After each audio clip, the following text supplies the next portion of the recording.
बन जाता है। अंधेरे में चलने वाला राह की ज्योति बन जाता है। रहमत का तू है दरिया, तेरी हजूरी में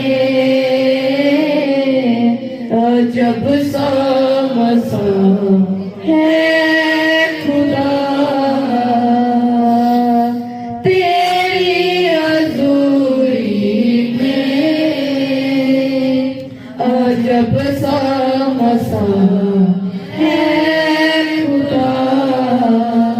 मैं एक पल भी ना तुझसे जुदा होना नहीं चाहता,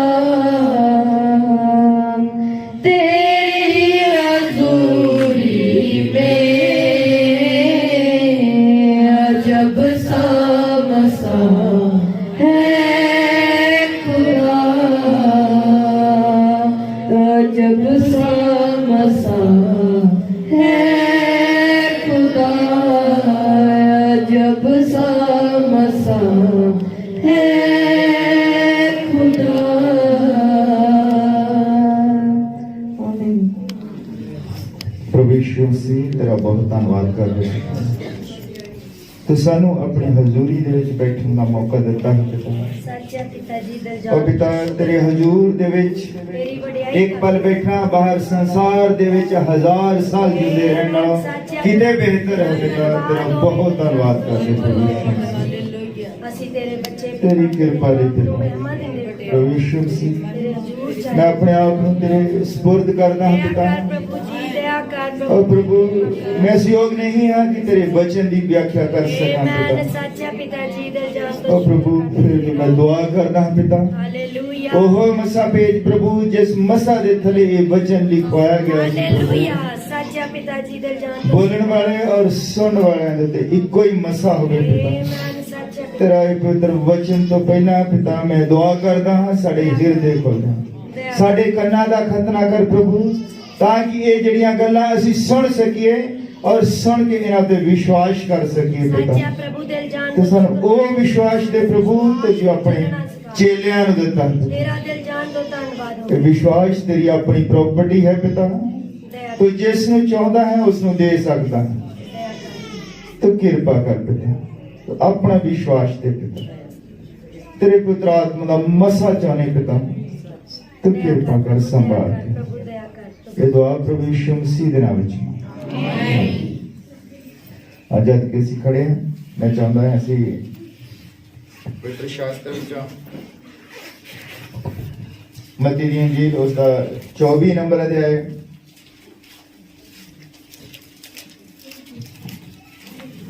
उसकी 6 नंबर आयत पढ़नी है, उस तो बाद 14 और 15 पढ़ते हैं।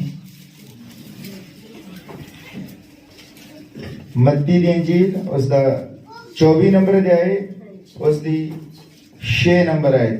तुम लड़ाइयाँ और लड़ाइयों की चर्चा सुनोगे तो घबरा न जाना, क्योंकि इनका होना अवश्य है, परंतु उस समय अंत ना होगा। हमें पंजाबी च भी पढ़ देना। तुसी लड़ाइयां अते लड़ाइयां दियां आवाज़ां सुनोगे, खबरदार किते घबरा ना जाना, क्यों जो ये गल्लां तां होणियां ही हन पर अजे अंत नहीं। इस तो बाद असीं 14 और 15 पढ़ांगे। इसी मत्ती 24 नंबर अध्याय दी 14 और 15। और राज्य का यह सुसमाचार सारे जगत में प्रचार किया जाएगा कि सब जातियों पर गवाही हो, तब अंत आ जाएगा। इसलिए जब तुम उस उजाड़ने वाली घृणित वस्तु को जिसकी चर्चा दानियल भविष्यद्वक्ता के द्वारा हुई थी पवित्र स्थान में खड़ी हुई देखो, तो तब तो यहूदियों में वो पहाड़ों पर भाग जाए जो 15 पानी से। हाँ जी, हमें फिर तो सारी एक बारी इकट्ठा पढ़ दिंदा है। 14 15 उस तो पहला 6 नंबर है ते 24 अध्याय दी। तुसी लड़ाइयां अते लड़ाइयां दियां अवाइयां सुनोगे, खबरदार किते घबरा ना जाना, क्यों जो ये गल्लां तां होणियां ही हैं पर अजे अंत नहीं। 14 नंबर, अते राज दी इस खुशखबरी का प्रचार सारी दुनिया विच कीता जाएगा, जो सब कौमां उत्ते साखी होवे, तद अंत आवेगा। उपरंत जद तुसी उस उजाड़न वाली घिनौनी चीज नूं जिसदी खबर दानियल नबी ने दिती पवित्र थां विच खड़ी वेखोगे, वाचन वाला समझ रहे। प्रभु अपने इस पढ़ेगा वचन दे उत्ते आशीष देवे, बरकत देवे, सानू समझ देवे। पिता तेरा बहुत धन्यवाद करते हैं इस वचन दे लिए पिता, ताकि ਅਸੀਂ ਇਸ ਨੂੰ तेरे के दुआ करते हैं पिता, और सानू समझ भी दे ताकि जो पढ़ा गया है वो साड़ी समझ विच आवे। और पिता ਅਸੀਂ जानते हैं ਆਪਣੇ ਦਇਆ ਤੇ कि ਕਿਰਪਾ तेरे पवित्र आत्मा तो बिना वचन को समझा नहीं जा सकता है पिता। मैं दुआ करता है तेरा पवित्र आत्मा आवे और ये सानू इसकी समझ बख्शे पिता। तो कृपा कर कले कले नहीं छुए, ਦਇਆ ਕਰ और पिता तेरा वचन जो है साडे हृदयां दे विच अपनी जगह बनावे। ਆਮੀਨ ਸੱਚ तो कृपा कर संभाल के ਧੰਨਵਾਦ ये दुआ प्रभु यीशु मसीह दे नाम विच मांगदा। ਆਮੀਨ अब तुसीं सब बैठ सकदे हो।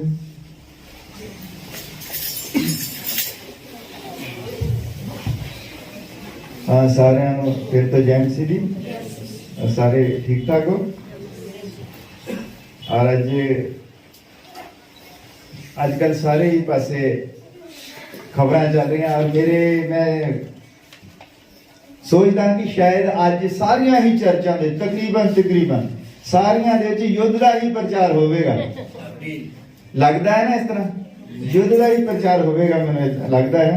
क्योंकि मैं राती एक सुन रहा सी, उत्थे भी कह रहे सी कि पास जी कोई इदां दा मैसेज दिओ जिहड़ा युद्ध नाल संबंधित होवे। और लोग अपने हिसाब दे नाल इन्हां दी व्याख्या करदे हैं। तुसीं इहदा देखदे हो टीवी दे विच, अखबारां दे विच बहुत सारे कहते हैं कि एक नाटो है, नाटो चाहती है कि यूक्रेन जिहड़ा है नाटो दे नाल मिले, या रशिया जो कहते भी वो एक साम्राज्य बनाना चाहता है। इस तरह दी खबरां असीं सुणदे हैं। बहुत सारे कहते कि इहदे विच तेल दा, गैस दा, इन्हां चीज़ां दा रौला है, क्योंकि दुनिया की सब तो बड़ी जरूरत बन गई है तेल, और सब तो वध तेल जिहड़ा इत्थे ही यूक्रेन दे विच है। अमेरिका चाहता कि वो साडे नाल रल जाए, और रशिया चाहता कि वो साडे नाल रल जाए। और बहुत सारे अपने मुल्क की सिक्योरिटी नूं देख के भी लगे हुए हैं, क्योंकि जिहड़े मुल्क है नाटो दे नाल हन वो लगे हैं कि असीं साडे नाल वध तो वध मुल्क होणगे ते असीं इकट्ठे होके दूसरे मुल्कां दे नाल लड़ सकदे हां। इदां दीयां बहुत सारियां खबरां असीं टीवी दे विच, फेसबुक च, यूट्यूब दे विच सुणी जांदे हां। असल दे विच गल जिहड़ी है वो किसे नूं नहीं पता। असल दे विच ये गल हो रहा है जिहड़ी अज असीं जाननी है। मैं कोशिश करांगा कि वो तुहाडी समझ दे विच आवे, क्योंकि असीं जो पढ़िया है मत्ती 24 नंबर अध्याय दे विच तुसीं लड़ाइयां अते लड़ाइयां दीयां अवाइयां सुनोगे। ये कह कौन रहा है? कौन कह रहा है? तुहानूं पता? प्रभु यीशु मसीह कह रहे अपने चेलों को कि तुसी लड़ाइयां, लड़ाई हो रही है, लड़ाइयां और लड़ाइयां दी आवाइयां। लोग कह रहे कि किसी भी वक्त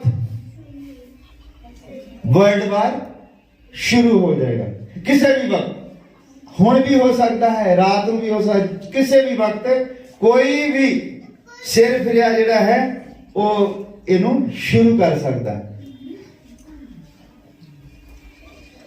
पर प्रभु यीशु मसीह कहता कि खबरदार किते घाबर नहीं जाना, क्यों जो ये गल्लां तां होणियां पर हजे अंत नेगा।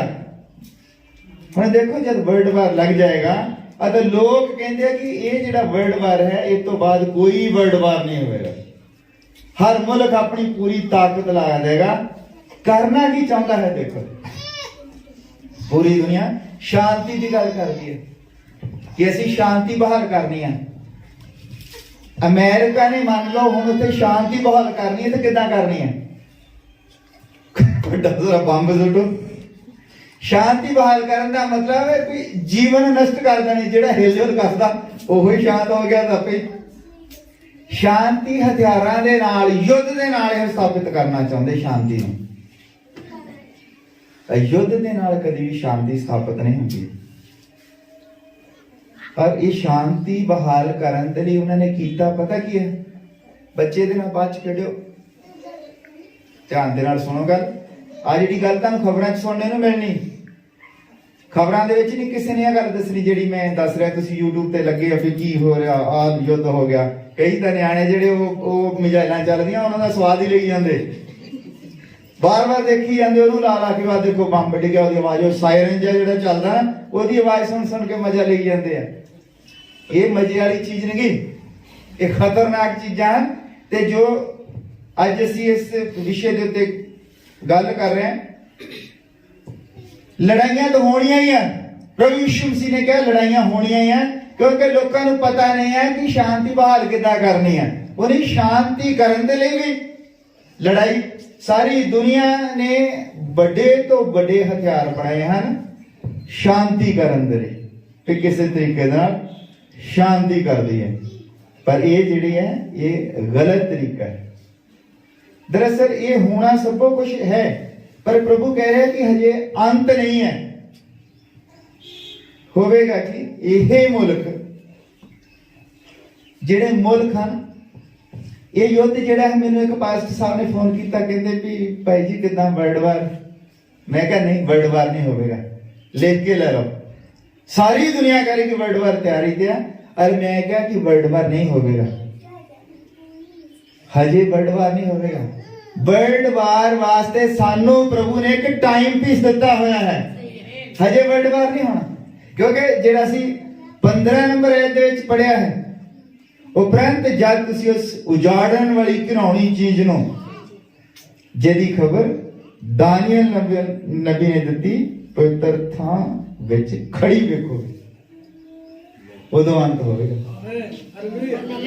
हजे होएगा, हजे तो पवित्र जगह तैयार ही नहीं हुई। थोड़ा इत्थे ध्यान दिओ, ਇਹ ਮੁਲਕ ਜਿਹੜੇ ਹਨ, ਇਹ ਮੁਲਕ ਜਿਹੜੇ ਹਨ, ਇਹ 4 ਹਿੱਸਿਆਂ ਦੇ ਵਿੱਚ ਦੁਨੀਆ ਵੰਡੀ ਹੋਈ ਹੈ। ਸਾਰੇ ਮੁਲਕ 4 ਹਿੱਸਿਆਂ ਦੇ ਵਿੱਚ ਵੰਡੇ ਹੋਏ ਹਨ। और मैं ਉਹਦੇ ਵਿੱਚ ਨਹੀਂ ਜਾਣਾ, ਫਿਰ ਉਹ बहुत टाइम लगना कितना वंडी है। मैं तुहानू दस रहा, एक पासे रशिया है, एक पासे अमेरिका है। और जो बाइबल विच क्या है गोग मगोग की लड़ाई, ये दोनों मुल्क हैं, गोग मगोग, रशिया ते अमेरिका। जिहड़ी अरमगदोन है वो है मिडल ईस्ट, जिथे हुण युद्ध का आसार बन रहा है। होना की है कि जो वचन विच लिखा है कि इसराइल दे विच जिहड़ा भवन है इहदी तीजी वारी उसारी होनी है। तुहानू पता है कि भवन जिहड़ा है 2 बारी बन गया, वो उजड़ गया, खत्म हो गया। तीजी बारी फिर ये भवन बनना है, और इदां दा भवन बनना है जिदां दा सुलेमान भी नहीं बना सकिया। बनाना पता किने? Roman Catholic. सारियां जिन्नियां ही चेलियां दी कबरां हैं, चाहे प्रभु यीशु मसीह दी कबर है जिहड़ी खाली पई है, ਉਹਦੇ ਉੱਤੇ भी अज उन्हां दा ही कब्जा है। जिन्हां चेलियां नूं उन्हां ने मरवाया, उत्थे ही चर्च बना के टिकट लै के लोकी वो कबरां देखण जांदे आ, वो भी उत्थे भी उन्हां दा ही कब्जा है। और ये जिथे भवन बनना है यरूशलेम दे विच, यरूशलेम जिहड़ा अद्धा है इसराइल दे विच है, ते अद्धा जिहड़ा है फिलिस्तीन दे विच है। फिलिस्तीन कदी भी वो धरती जिहड़ी है यरूशलेम नूं नहीं देवेगा। वो धरती लैण दे लई जरूरी है कि उत्थे अमेरिका होवे ते जां फिर उत्थे रोमन कैथोलिक हो। रोमन कैथोलिक ते अमेरिका इको ही चीज है। और बाइबल दे विच जिहड़ा 13 नंबर अध्याय दे विच दस्सिया है, बड़ी कंजरी वो रोमन कैथोलिक ही है, और दूजे पासे अमेरिका भी ओहो ही है। अमेरिका ये जिहड़ी रोमन कैथोलिक दी असल जिहड़ी ताकत है ये अमेरिका है। हुण तुसीं देख रहे हो जोए बाइडन और जिहड़ी ओहदा नाम की हैरिसन, कमला हैरिसन, ओहदा नाम कमला हैरिसन, ये रोमन कैथोलिक दे ही हैं। और इन्होंने की करना है, जब रोमन कैथोलिक ने इत्थे भवन बनाना है तो इन्होंने फिलिस्तीन तो हो जगह लेनी है, अमेरिका के दबाव थले आके उन्हें जगह देनी है, और वो जगह की सारी कीमत जिहड़ी है वो रोमन कैथोलिक ने देनी है, जिन्नी भी जगह मुल लैनी है उन्होंने तो। और होना कि उस तो बाद एक संधि होनी है इजराइल दे विच ते रोम दे विच, एक संधि होनी रोमन कैथोलिक दे विच। रोम मुल्क दी नहीं गल, रोमन कैथोलिक दी गल कई बारी वो तंग स्लिप इहनूं कहंदे आ, वो आ जांदा। रोमन कैथोलिक ने वो जगह मुल लैनी है तो उन्हें इहो भवन उत्थे बनाउणा है, ओही भवन उहदियां नीआं ओही रखणियां, और इन्ना आलीशान भवन जदों बन के तैयार हो जाना है, पूरी दुनिया के लोगों ने उन्होंने देखना चाहना है। वो चाहे वे मसीही होवे चाहे ना भी होवे, लोगों ने उस भवन को देखने जाना ही जाना है। पूरी दुनिया का टूरिज्म जिहड़ा, पूरी दुनिया का ध्यान उस भवन के उत्ते होना है। फिर होवेगा कि जिहड़ा हैडक्वार्टर इटली दे विच रोम दे विच है, उत्थे पोप बैठा है। पोप ने कहना मैं इत्थे की करना, इत्थे तो हुण कोई आउंदा नहीं, सारे तो उत्थे जांदे हैं। और उन्हें अपना जिहड़ा ऑफिस है, जिहड़ा ये बाइबल दे विच लिखियां होईयां तो गल्लां नहीं हैं, पर मैं तुहानूं दसदा, तुसीं मैं तुहानूं उत्थे ले के आउंदा किदां होना है वो। और उत्थे की होना कि उन्हें अपना जिहड़ा ऑफिस है यरूशलेम दे विच शिफ्ट कर देना, और उन्हें लोकां नूं मिलना किथे, उन्हें प्रचार किथे खड़ा होके करना, संदेश किथे देना। JD most holy place, JD अति पवित्र जगह है, जिथे नेम दा संदूक रखा जाता है, भवन उस तरीके से बनना है जिथे नेम दा संदूक है, उत्थे उन्होंने ओदी चेयर लगा देनी है जिहदे उत्ते लिखा विकारियस फिलीडेई, परमेश्वर दे पुत्र दी जगह। वो ही चेयर, वो सब कुछ इत्थे आ जाना। और जब इत्थे आ जाना तो ये जेडे इसराइलियां दा फिर दिमाग खुल जाना, कहना एक अति पवित्र जगह, इत्थे मनुख जा नहीं सकता। इसराइली बहुत धार्मिक लोग हैं, और उन्होंने की करना, वो जिहड़ी संधि हुई है, उन्होंने कहना भी जिन्ना पैसा तेरा लगा है असी सारा ही दिने हैं, डबल दिने हैं। उन्होंने उस संधि तोड़नी है फिर, और इन्होंने तोड़नी है। उन्हें कहना नहीं असी तो होई है संधि, क्योंकि वो वीटो पावर अमेरिका जिहड़ी है उन्हें साइन किए हैं। और होवेगा कि आ जिहड़ा रशिया है आज, ये किसी होर ने खड़ा नहीं किया, ये परमेश्वर के हथ का हथियार है। और मैं कोर्स पढ़दा भाई ब्रानम दा, प्रार्थना भी करियो। ये जी किताब है ये तुहाडे हाथ दे विच बहुत जल्दी छप के आ रही है। मैं दा अजे छपी नहीं है, मैं दा प्रूफ ही चेक कर रहा, मैं ਉਹਦੇ ਵਿੱਚ ਹੀ पढ़ रहा सी, तो नाल ही देखो किन्ने वधिया समय दे विच मैसेज आ रहा, उधरों युद्ध ਦੀਆਂ आयो खबरां। और ਇਹਦੇ ਵਿੱਚ ਭਾਈ ब्रानम कह रहा, जद पराइयां जातियां दी समय सीमा दा अंत ਇੱਥੇ है, ਅਤੇ रूस ने भी गोले दा रुख इस अंत करन लई ਇਹਦੀ ਵੱਲ कर रखा है। ध्यान दे नाल सुनो, ये मैसेज ਤੁਹਾਡੇ बहुत छेती हत्थां दे विच आवेगा। पर पराइयां जातियां दी समय सीमा का अंत होने इत्थे है, ਅਤੇ रूस ने भी गोले का रुख इस दा अंत करन लई ਇਹਦੀ ਵੱਲ कर रखा है। ये अज नहीं कही गल, हुण नहीं कीती गल, क्या हुण कीती है गल। ये 1954 ਦੇ ਵਿੱਚ ਭਵਿੱਖਬਾਣੀ ਕਰ ਦਿੱਤੀ ਗਈ ਸੀ, ਜਿਹੜੀ ਲੜਾਈ ਹੁਣ ਹੋ ਰਹੀ ਹੈ ਇਹਦੀ 1954 ਦੇ ਵਿੱਚ।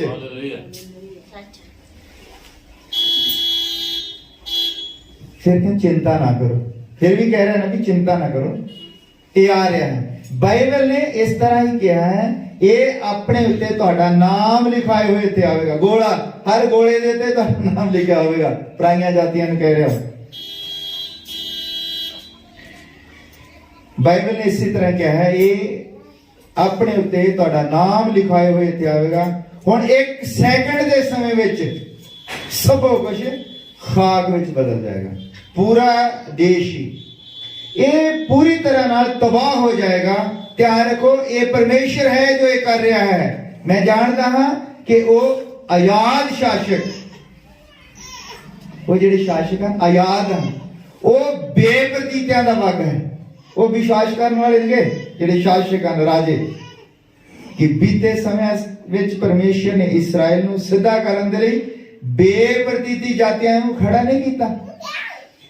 ਜਦੋਂ ਸੈਕੰਡ ਵਰਲਡ ਵਾਰ ਹੋਇਆ ਉਦੋਂ ਉਹਨੇ ਨਾਜ਼ੀਵਾਦ ਲੈ ਕੇ ਆਂਦਾ ਬੇਪ੍ਰਤੀਤੀਆਂ ਨੂੰ, ਉਹਨੇ ਇਸਰਾਇਲ ਨੂੰ ਸਿੱਧਾ ਕੀਤਾ, ਤਾਂ ਹੀ ਤਾਂ ਇਸਰਾਇਲ ਆਪਣੀ ਵਾਅਦਾ ਕੀਤੀ ਹੋਈ ਧਰਤੀ ਦੇ ਵਿੱਚ ਪਹੁੰਚਿਆ। ਬਾਈਬਲ ਦਾਵਾ ਕਰਦੀ ਹੈ ਕਿ ਰੂਸ ਅਤੇ ਕਮਿਊਨਿਸਟ ਠੀਕ ਪਰਮੇਸ਼ਰ ਦੇ ਹੱਥ ਵਿੱਚ ਰਹਿ ਕੇ ਕੰਮ ਕਰ ਰਹੇ ਹਨ। ਜਿਹੜੀ ਮੈਂ ਗੱਲ ਪਹਿਲਾਂ ਕਹੀ ਹੈ ਕਿ ਰੂਸ ਜੋ ਹੈ, ਰੂਸ ਤੇ ਕਮਿਊਨਿਸਟ ਜਿਹੜੇ ਹਨ ਉਹ ਪਰਮੇਸ਼ਰ ਦੇ ਹੱਥ ਵਿੱਚ ਰਹਿ ਕੇ ਕੰਮ ਕਰ ਰਹੇ ਹਨ, ਪ੍ਰਿਥਵੀ ਦੇ ਲੋਕਾਂ ਤੋਂ ਬਦਲਾ ਲੈਣ ਦੇ ਲਈ। ਪਰ ਇਸ ਤੋਂ ਪਹਿਲਾਂ ਕੀ ਹੋਵੇ, ਉਠਾਇਆ ਜਾਣਾ ਹੋ ਜਾਵੇਗਾ। ਪਤਾ ਮੈਂ ਕਹਿੰਦਾ ਵੀ ਅਜੇ ਵਰਲਡ ਵਾਰ ਨਹੀਂ ਹੋਵੇਗਾ, ਵਰਲਡ ਵਾਰ नहीं होएगा। एक पासे तो उधरले पासे भवन है जो बनना है, और जब तक दुल्हन इतने है वर्ल्ड वार कितना हो जाएगा? वर्ल्ड वार नहीं होगा जब तक तुसी इतने बैठे हो। बस तो के अते कलीसिया घर चली जाती है। इस तो पहला कि ये हो सके, पर जेकर ये इन्ना ज्यादा नेड़े है तो फिर उठाया जाना कितना नेड़े होगा, उस तो भी ज्यादा नेड़े। इसलिए तुसी देखते हो कि क्यों मैं इस तरीके नाल प्रचार करता है। भाई ब्राह्मण कहता कि मैं इस तरीके नाल प्रचार क्यों करता, जो मैं करता हाँ इन्ना कठोर संघर्ष कर रहा हाँ जिन्ना कि मैं कर सकता है, क्योंकि परमेश्वर हरेक चीज नूं कर रहा है जो वो इस्त्री दी संतान नूं बाहर कढण लई चुने होया अंदर पा सके, ताकि सप दी संतान नूं दंड दिता जा सके। ये बिल्कुल सही गल है। इहो ही है जो करन दा ओदा वादा कीता होया है। मैं सारा नहीं पढ़ना क्योंकि फिर बड़ा लंबा समय लग जाता है। हिंट मैं देता तुहानू कि रूस जो है परमेश्वर दे हथ दा हथियार है, जिन्नू वो कौमां नूं सिद्धियां करन दे लई वरतदा है। देखो अज लोग तुहानू पता रूस जिहड़ा है इस तो अज सारे डरे पे हैं। और एक मैसेज मैं काफी दिन पहला पढ़िया सीगा, दीवार ते हस्तलेख। ਉਹਦੇ ਵਿੱਚ ਭਾਈ ਬ੍ਰਾਨਮ ਕਹਿੰਦਾ ਅਮਰੀਕਾ ਨੂੰ, ਤੁਸੀਂ ਕਹਿੰਦਾ ਰੌਕ ਐਂਡ ਰੋਲ ਦੀਆਂ ਪਾਰਟੀਆਂ ਦੇ ਵਿੱਚ ਰੁੱਝੇ ਹੋਏ ਹੋ, ਤੁਸੀਂ ਡਾਂਸਰਾਂ ਦੇ ਵਿੱਚ ਵੱਡੀਆਂ ਵੱਡੀਆਂ ਫਿਲਮਾਂ ਬਣਾਉਣ ਦੇ ਵਿੱਚ ਰੁੱਝੇ ਹੋਏ ਹੋ, ਔਰ ਦੂਜੇ ਪਾਸੇ ਰਸ਼ੀਆ ਕਹਿੰਦਾ ਸਪੁਤਨਿਕ ਬਣਾ ਰਿਹਾ ਹੈ, ਰੌਕਟ ਬਣਾ ਰਿਹਾ, ਮਿਜ਼ਾਈਲਾਂ ਬਣਾ ਰਿਹਾ। ਇੱਕ ਦਿਨ ਆਵੇਗਾ ਕਹਿੰਦਾ ਜਦੋਂ ਤੁਹਾਨੂੰ ਗਲੀਆਂ ਦੇ ਵਿੱਚ ਰੋਂਦੇਗਾ। ਇਹ ਭਵਿੱਖਬਾਣੀ ਹੈ। ਹੁਣ ਜਿਹੜੀ ਮੈਂ ਕੱਲ ਖਬਰ ਸੁਣ ਰਿਹਾ, ਕਹਿੰਦੇ ਕਿ ਰਸ਼ੀਆ ਫਿਰ ਤੋਂ ਹੀ ਦੁਬਾਰਾ ਉਹ ਸੋਵੀਅਤ ਸੰਘ ਬਣਨ ਜਾ ਰਿਹਾ ਹੈ। ਆ ਜਿੰਨੇ ਛੋਟੇ ਛੋਟੇ ਮੁਲਕ ਇੱਕ ਦਿਨ ਉਹਦੇ ਪਿੱਛੋਂ ਤੋੜ ਕੇ ਵੱਖ ਕੀਤੇ ਸਨ, ਉਹ ਸਾਰੇ ਹੀ ਆਪਣੇ ਨਾਲ ਮਿਲਾ ਲਵੇਗਾ। ਤੁਹਾਨੂੰ ਪਤਾ ਕਿ 75% ਉਹਨੇ ਕਬਜ਼ਾ ਜਿਹੜਾ ਹੈ ਯੂਕਰੇਨ ਦੇ ਉੱਤੇ ਕਰ ਲਿਆ ਹੈ। ਦੇਖੋ ਜਿਸ ਮੁਲਕ ਦੇ ਵਿੱਚ ਯੁੱਧ ਹੈ, ਰਸ਼ੀਆ ਦੀ ਸੈਨਾ ਉਸ ਮੁਲਕ ਦੀਆਂ ਗਲੀਆਂ ਦੇ ਵਿੱਚ ਘੁੰਮ ਰਹੀ ਹੈ। ਜਿੱਥੇ ਲੜਾਈ ਲੱਗੀ ਹੋਈ ਹੈ ਜਿਹਦੇ ਨਾਲ, ਉਹਦੀਆਂ ਗਲੀਆਂ ਦੇ ਵਿੱਚ। ਇਹਨੂੰ ਕਹਿੰਦੇ ਘਰ ਜਾ ਕੇ ਮਾਰਨਾ, ਘਰ ਜਾ ਕੇ ਉਹਦੇ ਵਿੱਚ ਅੰਦਰ ਜਾ ਕੇ ਲੜ ਰਹੇ ਹਨ। ਉਹਦੀ ਬਾਕੀ ਜਿਹੜੀ ਰਾਜਧਾਨੀ ਹੈ ਸਿਰਫ 30 ਕਿਲੋਮੀਟਰ ਦੂਰ ਹੈ, ਮਤਲਬ ਇੱਥੇ ਜਲੰਧਰ ਹੈ। ਔਰ ਮਿਜ਼ਾਈਲ ਜਿਹੜੀ ਹੈ ਉਹ 400-500 ਕਿਲੋਮੀਟਰ ਦੂਰ ਤੋਂ ਵੀ ਸੁੱਟੀ ਜਾ ਸਕਦੀ ਹੈ, ਪਰ ਉਹਨੇ ਬਰਬਾਦ ਨਹੀਂ ਕਰਨਾ, ਉਹਨੇ ਉੱਤੇ ਕਬਜ਼ਾ ਕਰਨਾ ਹੈ। ਬਰਬਾਦ ਕਰਨ ਦੇ ਲਈ ਉਹਦੇ ਕੋਲ ਐਡੇ ਵੱਡੇ ਬੰਬ ਹਨ, 2 ਬੰਬਾਂ ਦੇ ਨਾਲ ਹੀ ਸਾਰੇ ਯੂਕਰੇਨ ਨੂੰ ਖਤਮ ਕਰ ਸਕਦਾ, ਪਰ ਉਹਨੂੰ ਖਤਮ ਨਹੀਂ ਕਰੇਗਾ, ਉਹਨੂੰ ਆਪਣੇ ਕਬਜ਼ੇ ਵਿੱਚ ਲਵੇਗਾ। ਉਹ ਫਿਰ ਰਸ਼ੀਆ ਜਿਹੜਾ ਉਹ ਹੀ ਮਹਾਸ਼ਕਤੀ ਬਣੇਗਾ, ਔਰ ਜਿਹੜੀ ਮਹਾਸ਼ਕਤੀ ਦੇ ਨਾਲ ਉਸਨੇ ਅਮਰੀਕਾ ਨੂੰ ਸਬਕ ਸਿਖਾਉਣਾ ਹੈ। ਇਹ ਭਾਈ ਬ੍ਰਾਹਨਮ ਨੇ ਕਿਹਾ। और एक भाई ब्राह्मण कहता भी तुहानू लगदा अगे मैं होर अगे पढ़िया है, भाई ब्राह्मण कहता भी जब मैं गल्लां कर रहा तो अमेरिका दे लोग विद्वान लोग जिहड़े आ वो कहंदे सवाई हो गया। कहंदे इस तो पहला उन्होंने एक भविष्यवाणी की सी, उत्थे कोई ब्रिज है, कहंदा भी ये 42 मतलब पुल दे उत्तों दी 42 3.5 फुट ਉੱਚਾ ਪਾਣੀ ਜਿਹੜਾ ਉਹ ਚੱਲੇਗਾ। ਪਰ ਕਹਿੰਦੇ ਤਾਂ ਸਦਾਈ ਹੋ ਗਿਆ, ਪਰ ਜਦੋਂ ਆ ਗਿਆ ਭਾਈ ਬਰਾਨਾ ਨੇ ਕਿਹਾ ਕਿ ਪੂਰਾ ਹੋ ਗਿਆ। ਇਸੇ ਹੀ ਤਰ੍ਹਾਂ ਹੀ ਕਹਿੰਦਾ ਅੱਜ ਵੀ ਇਹ ਲੋਕ ਕਹਿੰਦੇ ਨੇ ਰਸ਼ੀਆ ਤੁਸੀਂ ਤੋੜ ਦਿੱਤਾ, ਉਹਦੇ ਟੋਟੇ ਕਰ ਦਿੱਤੇ ਆ। ਰਸ਼ੀਆ ਦੇ ਇਹਨਾਂ ਨੇ ਟੋਟੇ ਕਰ ਦਿੱਤੇ, ਤੋੜ ਤੋੜ ਕੇ ਉਹਨੂੰ ਬਿਖੇਰ ਦਿੱਤਾ ਸੀ। ਅੱਜ ਰਸ਼ੀਆ ਜਿਹੜਾ ਲੋਕ ਕਹਿੰਦੇ ਆ ਵੀ ਦੇਖੋ ਉੱਥੇ ਮਰ ਰਿਹਾ ਸਭ, ਰਸ਼ੀਆ ਜਿਹੜਾ ਇਹਨੂੰ ਰੋਕਣਾ ਚਾਹੀਦਾ, ਭਾਰਤ ਨੂੰ ਭਾਰਤ ਰਸ਼ੀਆ ਨੂੰ ਰੋਕੇ, ਭਾਰਤ ਰਸ਼ੀਆ ਨੂੰ ਰੋਕੇ। ਸਾਰੇ ਕਹਿੰਦੇ ਨਾ ਜਦੋਂ ਬੱਚਿਆਂ ਦੇ ਉੱਤੇ ਚੀਖਣ ਦੀ ਆਵਾਜ਼ ਆਉਂਦੀ ਹੈ, ਜਦੋਂ ਉੱਥੇ ਔਰਤਾਂ ਆਉਂਦੀ ਹੈ, ਤੇ ਲੋਕ ਕਹਿੰਦੇ ਵੀ ਭਾਰਤ ਉਹਨੂੰ ਰੋਕ ਸਕਦਾ, ਭਾਰਤ ਉਹਨੂੰ ਨਹੀਂ ਰੋਕੇਗਾ। ਕਿਉਂਕਿ ਜਦ ਤੱਕ ਪਰਮੇਸ਼ਵਰ ਮੋਦੀ ਦੇ ਦਿਮਾਗ ਨੂੰ ਨਹੀਂ ਕਹੇਗਾ ਉਹਨੂੰ ਰੋਕੋ, ਕਿੱਦਾਂ ਰੋਕੇਗਾ? ਕੋਈ ਨਹੀਂ ਰੋਕੇਗਾ। ਚਾਹੇ ਫਰਾਂਸ ਹੁਣ ਕਹਿ ਰਿਹਾ ਕਿ ਮੈਂ ਆਪਣੇ ਜਹਾਜ਼ ਕਰ ਦਿੱਤੇ ਸਭ ਕੁਝ, ਉਹਨੂੰ ਕੋਈ ਰੋਕ ਨਹੀਂ ਸਕੇਗਾ। ਕਿਉਂਕਿ ਅਗਰ ਉਹਨੂੰ ਕੋਈ ਰੋਕਣ ਦੀ ਕੋਸ਼ਿਸ਼ ਕਰੇਗਾ ਤੇ ਵਰਲਡ ਵਾਰ ਹੋ ਜਾਏਗਾ, ਔਰ ਵਰਲਡ ਵਾਰ ਉਦੋਂ ਤੱਕ ਨਹੀਂ ਹੋਣਾ ਜਦ ਤੱਕ ਤੁਸੀਂ ਇੱਥੇ ਬੈਠੇ ਹੋ। ਇਸ ਲਈ ਰਸ਼ੀਆ ਉਦੋਂ ਤੱਕ ਨਹੀਂ ਰੁਕੇਗਾ। ਰਸ਼ੀਆ ਪਰਮੇਸ਼ਰ ਦੇ ਹੱਥ ਦਾ ਹਥਿਆਰ ਹੈ। ਇਹ ਜਿਹੜੀਆਂ ਚੀਜ਼ਾਂ ਹਨ, ਇੱਕ ਹੋਰ ਅਸੀਂ ਦੇਖਦੇ ਹਾਂ ਕਿ ਬਾਈਬਲ 24 ਨੰਬਰ ਅਧਿਆਇ ਦੇ ਵਿੱਚ ਉਹਦੀ 42 ਔਰ 44 ਚ ਜਾਗਦੇ ਰਹੋ ਕਿਉਂਕਿ ਤੁਸੀਂ ਨਹੀਂ ਜਾਣਦੇ ਕਿ ਪ੍ਰਭੂ ਕਿਹੜੇ ਦਿਨ ਆਉਂਦਾ ਹੈ। ਉਹ ਲੋਕਾਂ ਨੂੰ ਕਿਹਾ ਹੈ ਮੱਤੀ ਦੇ ਵਿੱਚ, ਲੋਕਾਂ ਦੇ ਲਈ ਉਹ ਚੋਰ ਦੀ ਨਿਆਈ ਆਉਂਦਾ ਹੈ। ਪ੍ਰਕਾਸ਼ ਦੀ ਪੋਥੀ ਚ ਵੀ ਲਿਖਿਆ 16 ਨੰਬਰ ਅਧਿਆਇ ਦੀ 15 ਨੰਬਰ ਦੇ ਵਿੱਚ, ਵੇਖੋ ਮੈਂ ਚੋਰ ਵਾਂਗੂ ਆਉਂਦਾ, ਤੁਹਾਨੂੰ ਜਿਹੜਾ ਜਾਗਦਾ ਰਹਿੰਦਾ ਤੇ ਆਪਣੇ ਵਸਤਰ ਦੀ ਚੌਕਸੀ ਕਰਦਾ ਹੈ, ਭਈ ਨੰਗਾ ਨਾ ਫਿਰੇ ਅਤੇ ਲੋਕ ਉਹਦੀ ਸ਼ਰਮ ਨਾ ਵੇਖਣ। ਪਰਮੇਸ਼ਰ ਚੋਰ ਦੀ ਨਹੀਂ ਆ ਰਿਹਾ, ਚੋਰ ਦੀ ਨਹੀਂ ਆ ਰਿਹਾ, ਬਿਲਕੁਲ ਨਹੀਂ। ਸਾਨੂੰ ਹਰ ਇੱਕ ਪਲ ਦੀ ਖਬਰ ਹੈ। ਲੋਕਾਂ ਨੂੰ ਲੱਗਦਾ ਕਿ ਚੋਰ ਦੀ ਨਹੀਂ ਆ ਰਿਹਾ। ਲੋਕ ਤਾਂ ਇਹ ਕਹਿੰਦੇ ਕਿ ਇਹਨੇ ਉਹਦੇ ਤੇ ਕਬਜ਼ਾ ਕਰ ਲੈਣਾ ਹੈ, ਇਹਨੇ ਫਿਰ ਸਾਰੀ ਦੁਨੀਆ ਦੇ ਤੇਲ ਦੇ ਉੱਤੇ ਕਬਜ਼ਾ ਰਸ਼ੀਆ ਨੇ ਕਰਨਾ ਹੈ, ਉਹਨੇ ਫਿਰ ਆਪਣੀ ਮਨਮਰਜ਼ੀ ਦੇ ਨਾਲ ਵੇਚਣਾ ਹੈ, ਸਾਰਾ ਸੋਨਾ ਜਿੰਨਾ ਹੈ ਯੂਕਰੇਨ ਵਗੈਰਾ ਨਾਲ ਚੋਰ ਕੱਢਣਾ ਹੈ। और इधरले पासे ਅਸੀਂ देख रहे हैं कि जब भवन बन जाएगा, उधर भवन की तैयारी हो रही सारी। ਤੁਹਾਨੂੰ ਪਤਾ ਹੈ ਇਸਰਾਇਲ ਦੇ ਵਿੱਚ ਯਰੂਸ਼ਲਮ ਦੇ ਵਿੱਚ ਭਵਨ ਬਣਨਾ ਹੈ, ਉਹਦੀ ਸਾਰੀ ਤਿਆਰੀ ਚੱਲ ਰਹੀ ਹੈ। ਬਸ ਕੰਮ ਕੀ ਰੁਕਿਆ ਹੈ ਕਿ ਫਿਲਿਸਤੀਨ ਨੂੰ ਜਗ੍ਹਾ ਨਹੀਂ ਦੇ ਰਿਹਾ। ਕਿਸੇ ਵੀ ਤਰੀਕੇ ਦੇ ਨਾਲ ਜਿੱਦਾਂ ਵੀ ਉਹਨੂੰ ਮੁੱਲ ਲੈ ਲੈਣਗੇ। ਉਸ ਤੋਂ ਬਾਅਦ ਕੀ ਹੋਵੇਗਾ ਕਿ ਇਹ ਹੀ ਜਿਹੜਾ ਸੰਧੀ ਜਦੋਂ ਤੋੜੇਗਾ ਨਹੀਂ, ਜਦੋਂ ਰੋਮਨ ਕੈਥੋਲਿਕ ਵਾਲੇ ਇਹ ਸੰਧੀ ਨਹੀਂ ਤੋੜਨਗੇ ਤੇ ਇਹ ਇਸਰਾਇਲ ਜਿਹੜਾ ਅਮਰੀਕਾ ਕੋਲ ਜਾਵੇਗਾ, ਅਮਰੀਕਾ ਵੀ ਨਹੀਂ ਮੰਨੇਗਾ ਕਿਉਂਕਿ ਅਮਰੀਕਾ ਨੇ ਤਾਂ ਸਾਈਨ ਕੀਤੇ ਆ। ਇਹ ਹੀ ਰਸ਼ੀਆ ਹੈ ਜਿਹਨੂੰ ਫਿਰ ਪਰਮੇਸ਼ਰ ਇਸਤੇਮਾਲ ਕਰੇਗਾ, ਇਸੇ ਰਸ਼ੀਆ ਨੂੰ।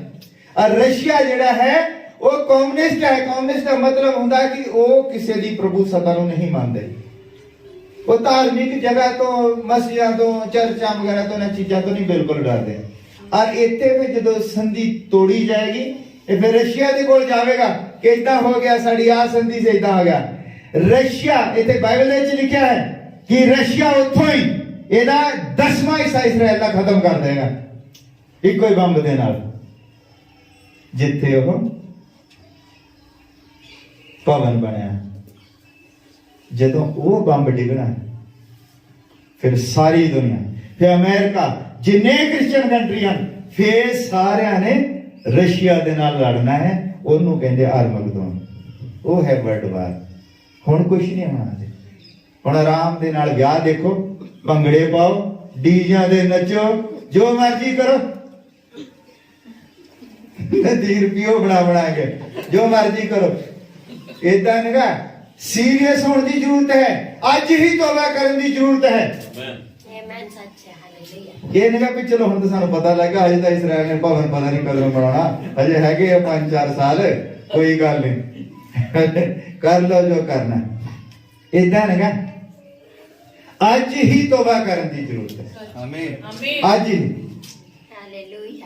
ਕਿਉਂਕਿ ਇਹ ਜ਼ਰੂਰੀ ਨਹੀਂ ਉਤਰੀ ਹੈ। ਜਦੋਂ ਹੁਣ ਚੀਨ ਜਿਹੜਾ ਹੈ ਉਹ ਰਸ਼ੀਆ ਦੇ ਵਿੱਚ ਜਾ ਕੇ ਆ ਗਿਆ ਹੈ, ਉਹਦਾ ਪ੍ਰਧਾਨ ਮੰਤਰੀ।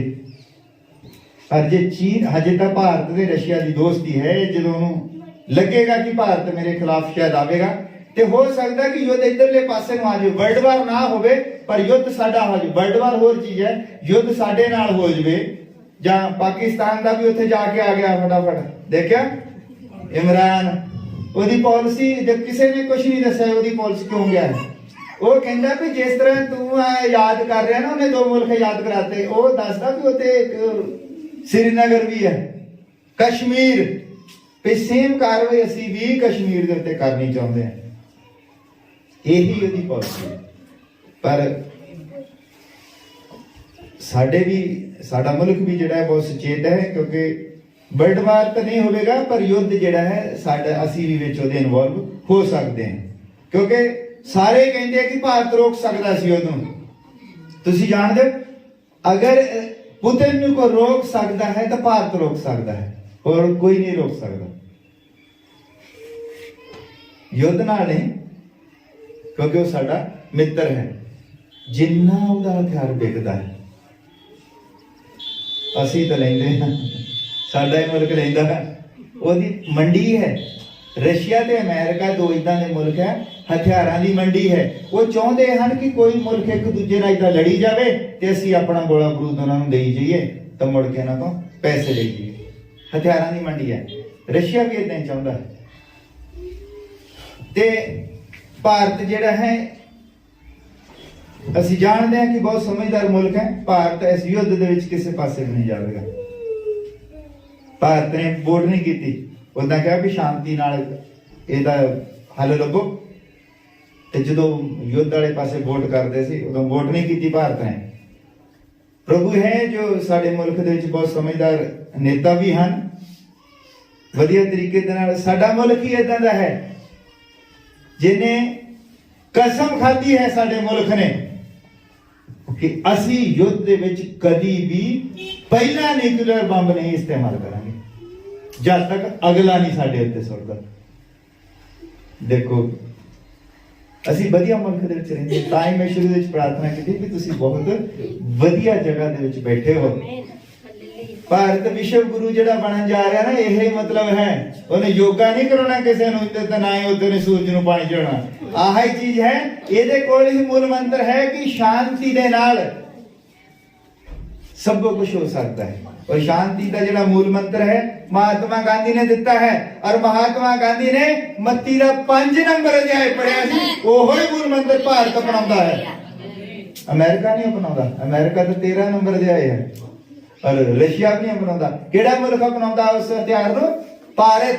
और भारत नूं हथियार किहने लभ के दिता सी? महात्मा गांधी ने बाइबल दे विचों, कि शांति दे नाल सब कुछ बहाल हो सकता है, क्योंकि बाइबल की शांति मारना नहीं है, बाइबल की शांति है कुर्बानी देना, खुद मरना किसी दे लिए। और तले भारत ने एक कसम खाधी है कि असी किसी दे उत्ते पहला बंब नहीं सुटांगे, जदों साडे उत्ते सुटेगा, क्योंकि उन्हें कहा कि जे कोई एक गल दे उत्ते थप्पड़ मारदा दूजी भी कर दो, फिर जे उन्हें दूजी ते भी मार दिता फिर वो अपना जिम्मेवार खो दिया ਤੇ ਆਪਣਾ ਜ਼ਿੰਮੇਵਾਰ ਖੁਦ ਹੈ। ਭਾਰਤ ਇਸ ਨੀਤੀ ਦੇ ਨਾਲ ਕੰਮ ਕਰਦਾ ਹੈ। ਸਾਨੂੰ ਆਪਣੇ ਮੁਲਕ ਦੇ ਲਈ ਵੀ ਪ੍ਰਾਰਥਨਾ ਕਰਨੀ ਚਾਹੀਦੀ ਹੈ, ਕਿਉਂਕਿ ਆ ਤੁਸੀਂ ਹੁਣ ਜਾਣ ਲਿਆ। ਮੈਂ ਕਿਹਾ ਵੀ ਦੂਸਰੇ ਕਿਸਮ ਦਾ ਥੋੜਾ ਜਿਹਾ ਪ੍ਰਚਾਰ ਕਰਦੇ ਆ, ਤਾਂ ਕਿ ਖਬਰਾਂ ਦੇ ਵਿੱਚ ਜਿਹੜੀਆਂ ਮਸੀਹੀ ਲੋਕਾਂ ਨੂੰ ਘਬਰਾਉਣ ਦੀ ਜ਼ਰੂਰਤ ਨਹੀਂ ਹੈ, ਪਰ ਪ੍ਰਾਰਥਨਾ ਦੀ ਜ਼ਰੂਰਤ ਹੈ। ਹੋ ਸਕਦਾ ਕਿਸੇ ਮਜਾਇਲ ਦਾ ਉਦਾਂ ਹੀ ਮੂੰਹ ਐ ਨੂੰ ਹੋ ਜਵੇ, ਲੜਾਈ ਨਾ ਵੀ ਲੱਗੇ, ਐ ਨੂੰ ਹੋ ਜਵੇ ਤੇ ਖਤਮ ਹੋ ਜਾਵੇ ਕਹਾਣੀ। ਉਹ ਵੀ ਲੋਕਾਂ ਨੇ ਥੋੜੀ ਕਦੀ ਸੋਚਿਆ ਸੀਗਾ, ਉਹ ਵੀ ਲੱਗੇ ਸੀਗੇ ਕਿ ਅਸੀਂ। ਤੁਹਾਨੂੰ ਮੈਂ ਇੱਕ ਗੱਲ ਦੱਸ ਦਿੰਦਾ ਹੈ, ਸੀਕ੍ਰੇਟ ਗੱਲ। ਭਾਵੇਂ ਰਸ਼ੀਆ ਜਿਹੜਾ ਕਮਿਊਨਿਸਟ ਹੈ, ਭਾਵੇਂ ਰਸ਼ੀਆ ਦੇ ਲੋਕ ਪਰਮੇਸ਼ਰ ਨੂੰ ਨਹੀਂ ਮੰਨਦੇ, ਪਰ ਜਿਹੜਾ ਪੁਤਿਨ ਦਾ ਜਿਹੜਾ ਬੰਗਲਾ ਮੈਂ ਦੇਖਿਆ, ਉਹਨੇ ਚਰਚ ਬਣਵਾਈ ਹੈ ਘਰ ਦੇ ਵਿੱਚ, ਉਹਦਾ ਪਰਿਵਾਰ ਸਾਰਾ ਮੰਨਦਾ ਹੈ। ਹਾਲੇਲੂਇਆ। ਤੇ ਜਾਣਦੇ ਉਹਦਾ ਘਰ ਸੀਕ੍ਰੇਟ, ਉਹ ਕਿਸੇ ਨੂੰ ਨਹੀਂ ਸੀ। 2700 2300 ਜਾਂ 2700 ਏਕੜ ਜ਼ਮੀਨ ਦੇ ਵਿੱਚ ਉਹਦਾ ਘਰ ਹੈ, ਔਰ ਉਹਦੇ ਵਿੱਚ ਉਹਨੇ ਚਰਚ ਬਣਾਈ ਹੈ ਅੰਦਰ। ਇੱਕ ਉਹ ਦੱਸਿਆ, ਭਾਵੇਂ ਉਹ ਲੋਕ ਕਮਿਊਨਿਸਟ ਹਨ, ਪਰ ਪਰਮੇਸ਼ਰ ਉਹਨਾਂ ਨੂੰ ਇਸਤੇਮਾਲ ਕਰ ਰਿਹਾ ਹੈ ਤਾਂ ਕਿ ਬੇਪ੍ਰੀਤੀਆਂ ਦੀ ਖੋਪੜੀ ਨੂੰ ਸੈੱਟ ਕੀਤਾ ਜਾ ਸਕੇ। ਤਾਂ ਦੇਖੋ ਪਰਮੇਸ਼ਰ ਜਿਹੜਾ ਹੈ, ਪਹਿਲਾਂ ਵੀ ਸ਼ੁਰੂ ਦੇ ਵਿੱਚ ਉਹਨੇ ਇਸਰਾਇਲ ਨੂੰ ਸੈੱਟ ਕਰਨ ਦੇ ਲਈ ਬਾਬਲ ਰੱਖਿਆ ਸੀ, ਬਾਬਲ ਵੀ ਇਹ ਮਹਾਸ਼ਕਤੀ ਸੀ। ਬਾਬਲ ਰੱਖਿਆ ਸੀ ਜਦ ਇਸਰਾਇਲ ਕੋਈ ਗਲਤੀ ਕਰਦਾ ਸੀ ਤੇ ਉਹ ਬਾਬਲ ਦੇ ਹਵਾਲੇ ਕਰ ਦਿੰਦਾ ਸੀ ਉਹਨੂੰ। ਰਾਜਨ ਚੁੱਕ ਕੇ ਲੈ ਜਾਂਦੇ ਸੀ ਤੇ 5-7 ਸਾਲ ਚੰਗੀ ਤਰ੍ਹਾਂ ਉਹਨੂੰ ਸੈੱਟ ਕਰਕੇ ਨਾ ਕਿਤੇ ਇੱਥੇ ਉਹ ਬੱਕਰੇ ਖਾਂਦਾ ਦਾਲ ਪਲਾ ਕੇ ਲਿਆਉਂਦੇ ਸੀ ਸੈੱਟ ਕਰਕੇ, ਫਿਰ ਟਿਕਿਆ ਰਹਿੰਦਾ ਸੀ ਕਾਫੀ ਦੇਰ ਤੱਕ। ਇਦਾਂ ਹੀ ਹੁਣ ਵੀ ਹੈ, ਹੁਣ ਵੀ ਇਦਾਂ ਹੀ ਹੈ ਕਿ ਜਦ ਕੋਈ ਮੁਲਕ ਆਪਣੀ ਜ਼ਿਆਦਾ ਜੇ ਦੇਖੋ ਰਸ਼ੀਆ ਨਾ ਹੋਵੇ ਤੇ ਫਿਰ ਅਮਰੀਕਾ ਜੋ ਚਾਹੇ ਕਰ ਸਕਦਾ। ਤੁਹਾਨੂੰ ਪਤਾ ਅਮਰੀਕਾ ਨੇ ਇਰਾਕ ਜਿਹੜਾ ਹੈ ਉਹ ਬੜਾ ਬੁਰਾ ਹਾਲ ਉਹਦਾ ਕੀਤਾ। ਸੀਰੀਆ ਦੇ ਵਿੱਚ ਵੀ ਉਹ ਖਤਮ ਕਰ ਦੇਣਾ ਸੀ, ਫਿਰ ਉਹ ਆ ਗਿਆ ਵਿੱਚ ਰੂਸ, ਉਹਨੇ ਲੜਾਈ ਬੰਦ ਕਰਾਤੀ, ਕਹਿੰਦਾ ਇਹ ਲੜਾਈ ਨਹੀਂ ਹੋਣੀ ਚਾਹੀਦੀ। ਇਧਰਲੇ ਪਾਸੇ ਜਦੋਂ ਸਾਡਾ ਭਾਰਤ ਵੀ ਸੀਗਾ, ਸਾਡਾ ਭਾਰਤ ਜਿਹੜਾ ਹੈ ਇਹਨੂੰ ਖਤਮ ਕਰ ਦੇਣਾ ਸੀਗਾ ਚੀਨ ਨੇ ਤਾਂ ਪਾਕਿਸਤਾਨ ਨੇ, ਉਦੋਂ ਵੀ ਗੱਬੇ ਰਸ਼ੀਆ ਆ ਗਿਆ ਸੀਗਾ। ਤੁਹਾਨੂੰ ਪਤਾ ਰਸ਼ੀਆ ਨੇ ਸਮੁੰਦਰ ਦੇ ਵਿੱਚ ਦੀ ਕੋਈ ਵੀ ਜਹਾਜ਼ ਲੰਘਣ ਨਹੀਂ ਦਿੱਤਾ, ਚਾਹੇ ਚੀਨ ਦਾ ਹੋਵੇ ਚਾਹੇ ਪਾਕਿਸਤਾਨ ਦਾ ਹੋਵੇ। ਤੇ ਮੈਂ ਰਾਤੀ ਪ੍ਰਾਰਥਨਾ ਕਰਦਾ ਸੀ ਜਦ ਪੜ ਰਿਹਾ ਸੀਗਾ ਤੇ ਮੈਂ ਕਿਹਾ ਪ੍ਰਭੂ ਨੇ ਸਾਡੇ ਲਈ ਖੜਾ ਕੀਤਾ ਹੈ ਰਸ਼ੀਆ ਨੂੰ, ਕਿਉਂਕਿ ਅਸੀਂ ਰਹਿੰਦੇ ਹਾਂ। ਤੁਹਾਨੂੰ ਪਤਾ ਕਿ ਭਾਰਤ ਦੇ ਲੋਕ ਬਹੁਤ ਧਾਰਮਿਕ ਲੋਕ ਹਨ। ਵੱਡੀ ਗਿਣਤੀ ਦੇ ਵਿੱਚ ਦੁਲਹਨ ਜਿਹੜੀ ਭਾਰਤ ਚੋਂ ਉੱਠੇਗੀ। ਤੇ ਭਾਈ ਬ੍ਰਾਹਨਮ ਨੇ ਕਿਹਾ ਕਿ ਵੱਡੀ ਗਿਣਤੀ ਦੇ ਵਿੱਚ ਦੁਲਹਨ ਭਾਰਤ ਦੇ ਵਿੱਚੋਂ ਉੱਠੇਗੀ। ਔਰ ਇਹ ਸਾਰਾ ਕੁਝ ਜੋ ਅਸੀਂ ਦੇਖ ਰਹੇ ਹਾਂ ਇਹ ਬਾਈਬਲ ਹੀ ਹੈ। ਸਾਰੀ ਦੁਨੀਆ ਦੇ ਨਕਸ਼ੇ ਵਗੈਰਾ ਕਿਹੜਾ ਰਾਜਾ ਕਿੱਥੇ ਸੈੱਟ ਕੀਤਾ ਹੈ, ਉਹਨੇ ਹੀ ਸੈੱਟ ਕੀਤਾ ਹੈ ਪ੍ਰਭੂ ਨੇ। ਹੁਣ ਜਿਹੜਾ ਵਰਲਡ ਵਾਰ ਹੁਣ ਜਾ ਰਿਹਾ ਹੈ ਔਰ ਉਹਦੇ ਤੋਂ ਪਹਿਲਾਂ ਭਵਨ ਬਣੇਗਾ ਔਰ ਉੱਥੇ ਲਾਲ ਗਾਂ ਦੀ ਜਿਹੜੀ ਹੈ ਬਲੀ ਦਿੱਤੀ ਜਾਵੇਗੀ। ਲਾਲ ਗਾਂ ਉਹਨੇ ਲੱਭ ਲਈ ਹੈ ਖਬਰ ਚ, ਲਾਲ ਗਾਂ ਨੂੰ ਪਾਲਦੇ ਆ, ਬਸ ਉਹ ਜਗ੍ਹਾ ਨਹੀਂ ਦੇ ਰਿਹਾ। ਔਰ ਉਹਨੂੰ ਤਾਂ ਦੇਣਾ ਨਹੀਂ, ਉਹਨੇ ਸੰਧੀ ਕਰ ਲੈਣੀ ਹੈ, ਉਹਨੇ ਰੋਮਨ ਕੈਥੋਲਿਕ ਨੂੰ ਦੇ ਦੇਣਾ ਹੈ। ਟਰੰਪ ਸੀਗਾ ਉਹ 25 ਮਈ ਨੂੰ ਉਹਨੇ ਕਿਹਾ ਕਿ ਇਹ ਜਿਹੜਾ ਇਸਰਾਇਲ ਦੀ ਰਾਜਧਾਨੀ ਤੈਲ ਅਵੀਵ ਆ, ਹੁਣ ਉਹ ਕਹਿੰਦਾ ਨਹੀਂ ਇਸਰਾਇਲ ਦੀ ਰਾਜਧਾਨੀ ਯਰੂਸ਼ਲਮ ਹੋਵੇਗੀ। ਅਨਾਉਂਸ ਕਰ ਦਿੱਤਾ ਹੈ, ਉਹ ਖਾਲੀ ਵੀ ਕਰ ਦਿੱਤੀ, ਜਿੰਨੀ ਜਗ੍ਹਾ 'ਚ ਬਣਨਾ ਸਾਰੀ ਜਗ੍ਹਾ ਖਾਲੀ ਕਰ ਦਿੱਤੀ ਹੈ। ਉਹਦੇ ਆਰਮੀ ਜਿਹੜੀ ਹੈ ਇਸਰਾਇਲ ਦੀ ਹੈ, ਬਸ ਕਿਸੇ ਵੀ ਦਿਨ ਉਹਦੀ ਉਸਾਰੀ ਜਿਹੜੀ ਹੈ ਸ਼ੁਰੂ ਹੋ ਸਕਦੀ ਹੈ। ਜਦ ਉਹਦੀ ਉਸਾਰੀ ਸ਼ੁਰੂ ਹੋਣੀ ਹੈ ਲੱਖਾਂ ਲੋਕ ਲੱਗੇ ਹੋਣੇ। ਸਾਡਾ ਇਦਾਂ ਨਹੀਂ ਵੀ ਜਿੱਦਾਂ ਅਸੀਂ ਇੱਕ ਮਿਸਤਰੀ ਲਾ ਲਿਆ, ਉਹ ਬੜੀ ਤੇਜ਼ੀ ਦੇ ਨਾਲ ਉਸ ਪੱਥਰ ਪੁੱਤਰ ਸਭੋ ਕੁਝ ਉਹਦੀ ਕਟਾਈ ਚੱਲ ਰਹੀ ਹੈ, ਸਭ ਉਹਨਾਂ ਨੂੰ ਪਤਾ ਹੈ। ਜਿੱਦਾਂ ਭਾਰਤ ਦੇ ਵਿੱਚ ਅਯੁੱਧਿਆ ਦੇ ਵਿੱਚ ਮੰਦਿਰ ਬਣਨਾ ਸੀਗਾ, ਭਾਵੇਂ ਹੁਣ ਬਣਨਾ ਹੈ, 20-25 ਸਾਲ ਤੋਂ ਪਹਿਲਾਂ ਲੋਕ ਉਹਦਾ ਪੱਥਰ ਵਗੈਰਾ ਕੱਟ ਕੇ ਤਿਆਰ ਕਰਕੇ ਰੱਖਿਆ ਸੀਗਾ ਸਭੋ ਕੁਝ। ਇਦਾਂ ਹੀ ਉਹਦਾ ਵੀ ਨਕਸ਼ਾ ਸਭੋ ਕੁਝ ਤਿਆਰ ਹੈ, ਹਰ ਚੀਜ਼ ਤਿਆਰ ਹੈ, ਬਸ ਕਿਸੇ ਵੀ ਵਕਤ ਉਹਦੀ ਉਸਾਰੀ ਸ਼ੁਰੂ ਹੋ ਜਾਏਗੀ। ਔਰ ਉਹਦੀ ਉਸਾਰੀ ਜਿਹੜੀ ਹੈ ਉਹਦੇ ਵਿੱਚ ਜਿਹੜਾ ਸਮਾਂ ਹੈ ਉਹਦੇ ਬਣਨ ਦਾ, ਉਹਦੇ ਵਿੱਚ ਹੀ ਉਹ ਸਭੋ ਕੁਝ ਜਿਹੜਾ ਹੈ ਇਹ ਦੁਲਹਨ ਇਥੋਂ ਉਠਾ ਲਈ ਜਾਏਗੀ। ਜਿੱਦਾਂ ਹੀ ਉਹ ਬਣ ਕੇ ਤਿਆਰ ਹੋਵੇਗਾ ਉੱਥੇ ਬਲੀ ਦਿੱਤੀ ਜਾਵੇਗੀ। ਔਰ ਇਹ ਜਿਹੜੀ ਕਾਨੂੰਨੀ ਵਸਤੂ ਹੋਰ ਕੁਝ ਨਹੀਂ ਹੈ, ਪੋਪ ਹੈ। ਜਦ ਉੱਥੇ ਭਵਨ ਦੇ ਵਿੱਚ ਉਹ ਖੜਾ ਹੋਵੇਗਾ ਉਸ ਜਗ੍ਹਾ ਤੇ ਜਿੱਥੇ ਨੇਮ ਦਾ ਸੰਦੂਕ ਹੈ, ਅਤ ਪਵਿੱਤਰ ਜਗ੍ਹਾ ਦੇ ਉੱਤੇ ਖੜਾ ਹੋਵੇਗਾ, ਤਾਂ ਫਿਰ ਪ੍ਰਭੂ ਕਹਿੰਦਾ ਕਿ ਜਿਹੜਾ ਖੇਤ ਦੇ ਵਿੱਚ ਹੈ ਉਹ ਨਾ ਵਾਪਸ ਆਵੇ, ਕਿਉਂਕਿ ਫਿਰ ਯੁੱਧ ਹੋਵੇਗਾ, ਫਿਰ ਅੰਤ ਹੋਵੇਗਾ।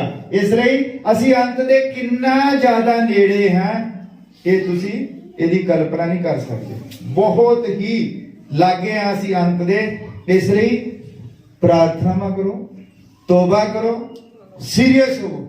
ਉਹਨਾਂ ਲੋਕਾਂ ਵੱਲ ਦੇਖੋ ਜਿਹੜੇ ਯੂਕਰੇਨ ਦੇ ਵਿੱਚ ਹਨ, ਉਹਨਾਂ ਦੇ ਵੀ ਪਾਸਟਰ ਉਹਨਾਂ ਨੂੰ ਕਹਿੰਦੇ ਹੋਣੇ ਆ ਤੋਬਾ ਕਰੋ, ਕਹਿੰਦੇ ਨਾ ਹੋਣਗੇ, ਪਰ ਹੁਣ ਦੇਖੋ ਉੱਥੇ ਬੈਂਕਰਾਂ 'ਚ ਬੜੇ ਆ, ਘਰ ਛੱਡ ਕੇ ਦੂਜੇ ਮੁਲਕਾਂ ਦੇ ਬਾਰਡਰਾਂ ਦੇ ਉੱਤੇ ਦੌੜਨ ਨੂੰ ਕਰਦੇ ਆ। ਉਹ ਮੁਲਕ ਵੀ ਜਿਹੜੇ ਇਦਾਂ ਇੰਨੀ ਛੇਤੀ ਵੜਨ ਨਹੀਂ ਦਿੰਦੇ ਹੁੰਦੇ। ਇੱਕ ਬਾਰਡਰ ਖੁੱਲਾ ਹੈ ਜਿੱਥੋਂ ਭਾਰਤ ਦੇ ਲੋਕ ਜਿਹੜੇ ਆਪਣੇ ਮੁਲਕ ਨੂੰ ਵਾਪਸ ਆ ਰਹੇ ਆ, ਉਹਦੇ ਵਿੱਚ ਹੀ ਕਈ ਲੋਕ ਉਹ ਵੀ ਦੌੜ ਕੇ ਵਿਚਾਰੇ ਬਚਣੇ ਆ। ਜਿਹੜੀਆਂ ਮੈਟਰੋ ਟ੍ਰੇਨ ਹੁੰਦੀ ਨਾ ਜ਼ਮੀਨ ਦੇ ਥੱਲੇ ਚੱਲਦੀ, ਉਹਦੇ ਵਿੱਚ ਲੋਕੀ ਆ ਗਏ ਆ ਸਾਰੇ, ਕਿਉਂਕਿ ਉਹ ਵਧੀਆ ਬਣੀ ਹੁੰਦੀ ਸੀਮੈਂਟ ਵਗੈਰਾ ਨਾਲ, ਛੋਟੇ ਮੋਟੇ ਗੋਲਾ ਬਾਰੂਦ ਉੱਤੇ ਕੰਮ ਨਹੀਂ ਕਰਦਾ। ਲੋਕਾਂ ਦੇ ਜੀਵਨ ਦੇ ਉੱਤੇ ਕਲਪਨਾ ਕਰਕੇ ਦੇਖੋ ਕਿੰਨਾ ਬੁਰਾ ਹਾਲ ਹੈ।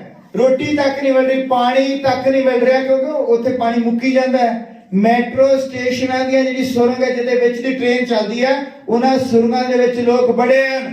ਤੇ ਤੁਸੀਂ ਕਿੰਨੇ ਭਾਗਾਂ ਵਾਲੇ ਲੋਕ ਹਨ ਕਿ ਤੁਸੀਂ ਆਰਾਮ ਦੇ ਨਾਲ ਬੈਠੇ ਹੋ, ਫਿਰ ਵੀ ਤੁਸੀਂ ਪ੍ਰਭੂ ਦਾ ਧੰਨਵਾਦ ਨਹੀਂ ਕਰਦੇ ਹੋ, ਤੁਸੀਂ ਤੋਬਾ ਨਹੀਂ ਕਰਦੇ ਹੋ। ਤੁਸੀਂ ਪਤਾ ਨਹੀਂ ਕਿਹੜੀ चीज प्राप्त करना चाहते हो? कुछ नहीं है, एक मिसाइल दी मार नहीं है। शाम 84 ਦੇ ਉੱਤੇ एक छोटा जिहा बंबे सुट मिसाइल तो बहुत बड़ी चीज है, छोटा जिहा रॉकेट लॉन्चर ही 4 कमाल दो ने खत्म कर देना। ਲੱਭਣੇ ਨਹੀਂ ਤੁਹਾਡੇ ਬਿਊਟੀ ਪਾਰਲਰ ਦਾ ਸਮਾਨ ਕਿੱਥੇ ਰੱਖਿਆ ਤੁਸੀਂ, ਉਹ ਵਿੱਚੇ ਹੀ ਸੜ ਭੁੱਜ ਜਾਣਾ। ਸੁਰਮਾ ਪਾਉਣ ਦੀ ਜ਼ਰੂਰਤ ਨਹੀਂ ਪੈਣੀ, ਕਿਉਂਕਿ ਕਾਲ ਕੀ ਬੰਬਾਂ ਦੀ ਨਹੀਂ ਹੁੰਦੀ, ਸਾਰਾ ਮੂੰਹ ਹੀ ਕਾਲਾ ਕਰ ਸੁੱਟਣਾ। ਸੁਰਮਾ ਕਿੱਥੇ ਪਾਉਣਾ, ਉਹਦਾ ਖਾਪਾ ਸਭ ਭਰ ਜਾਣੀਆਂ ਧੂੜ ਦੇ ਨਾਲ। ਦੇਖਿਆ ਕਦੀ ਕੱਢਿਆ? ਤੁਹਾਡਾ ਸਮਾਨ ਹੀ ਲੱਭਣਾ ਕਿੱਥੇ ਗਿਆ ਹੈ। ਇਸ ਲਈ ਤੋਬਾ ਕਰੋ, ਪ੍ਰਭੂ ਦੇ ਅੱਗੇ ਝੁਕੋ ਕਿ ਪ੍ਰਭੂ ਜਿਹੜਾ ਹੈ ਉਹ ਸਾਨੂੰ ਬਚਾਈ ਜਾਂਦਾ ਹੈ। और बचाई तां जांदा है, वो सानू कहंदा उधर देखो परले पासे की उत्थे हुण बेचारी सुरंग दे विच थले वड़ के करदी होगी माड़ा जा मेकअप लगी होनी नहीं लगी, क्योंकि बंदे भी नहीं, बंदे उन्हें सारे उत्थे रख रहे। 18 साल तो लैके 60 साल तक दे बंदे जिहड़े युद्ध दे मैदान दे विच, और सारियां उत्थे बच्चे ते औरतां जिहड़ियां हैं वो मेट्रो स्टेशनां दियां सुरंगां दे विच वड़े ने। कोई कोई लै गई होनी परस च पा के शीशा, दौड़ी जाती, कहते परस चक लेना, पिछे कईयां दे फिट हुंदा ना, लै गई होनी नाल ही शीशा, देखदी भी होनी शीशा, क्योंकि पानी धारी मूंह तो अपना ही मूंह नहीं चंगा लगदा ना। वो कहंदे होनी ये खले विच किसे होर दा मूंह है, मेरा तो होर तरह दा है, अपना ही मूंह नहीं चंगा लगना ते शीशा कहना हुण देखना नहीं, छड्ड परां, क्योंकि मुच्छा भी उग पैणियां ने जेड़ियां रोज कटदी किसे बंदे दा मूंह। बुरा हाल है जेड़ा सुरंग दे विच जद तक युद्ध खत्म नहीं हुंदा सुरंग चों बाहर नहीं निकल सकदियां। काश उन्होंने तौबा कीती हुंदी तां कि प्रभु उन्हां दी सुध लैंदा। इसलिए तुसीं तौबा करो, तुहाडे कोल समां है, प्रभु बख्शी जांदा है, समां देई जांदा है। इसलिए तौबा करो, अपने आप नूं सैट करो, वधिया खाओ पियो, वधिया पहनो, सब कुछ करो, पर तौबा तो करो, बपतिस्मा तो लो। हुण कई जिहड़े सोचदे आ कि बपतिस्मा हजे नहीं लेना, उन्होंने महीना क पहला सोचा सीगा कि यूक्रेन दे नाल युद्ध हो जाना, सोचा सी? जिद्दां कई भाई विच बैठे आ कहंदे हजे लेना है बपतिस्मा, पहला तो कहंदे सी ठंड ज्यादा है, हुण ठंड ठीक हो गई है, पानी गर्म करके छड़ देने ਉਹਦੇ ਵਿੱਚ, क्योंकि कोई पता नहीं है कि मुड़ के समा ना मिले। कई बार इदां दा समा ਹੁੰਦਾ है कि बंदा अपने तौबा करन दे समय तो खुंज ਜਾਂਦਾ है। बहुत सारे बाइबल ਦੇ इस तरह ਦੇ लोग ਹਨ।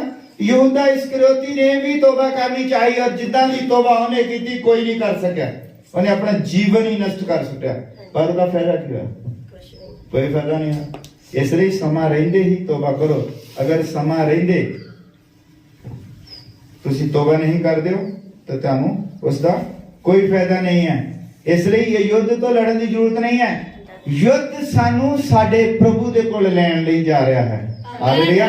युद्ध जिन्ना नजदीक आ रहा है उन्ना असी प्रार्थनावां वध करनियां है, असी तैयारी करनी है कि असी अपने प्रभु दे कोल जा सके, क्योंकि जब युद्ध होवेगा उस तो बाद इत्थे कुछ नहीं बचेगा धरती दे।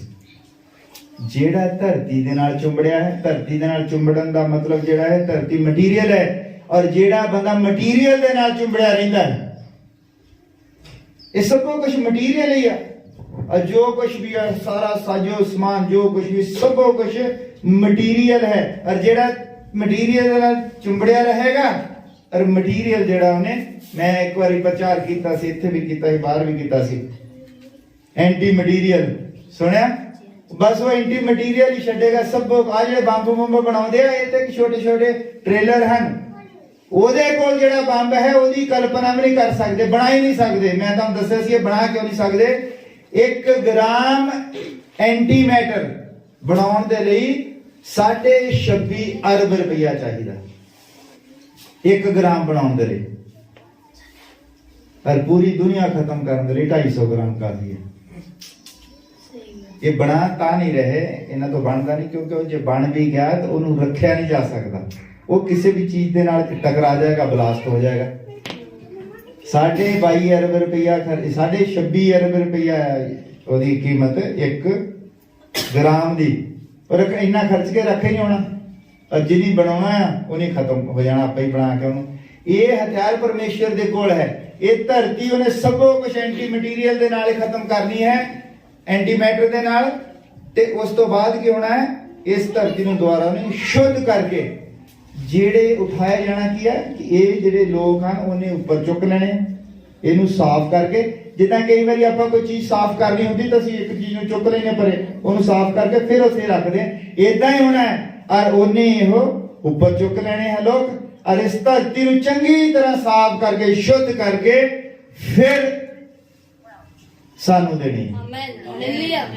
स्वर्ग और कितने ने और स्वर्ग कितने, यही धरती उन्हें फिर सानू दे देनी है। और जिन्नी देर असी ओदे कोल रहना है वो ही स्वर्ग है। स्वर्ग और कुछ नहीं है। मैं बहुत बार दसिया स्वर्ग परमेश्वर है। ਆਮੇਨ। और मैं ਇਹਦੇ ਵਿੱਚ ਹੀ ਰਾਤੀ ਪੜ ਰਿਹਾ ਸੀਗਾ ਕਿ ਪਰਮੇਸ਼ਰ ਹੁਣ ਉਹ ਐਸ ਦੇਹ ਦੇ ਵਿੱਚ ਨਹੀਂ, ਮਨੁੱਖਾਂ ਵਾਲੀ ਦੇਹ ਦੇ ਵਿੱਚ ਪ੍ਰਭੂ ਯਿਸੂ ਮਸੀਹ ਉਹ ਹੁਣ ਆਤਮਾ ਹੈ।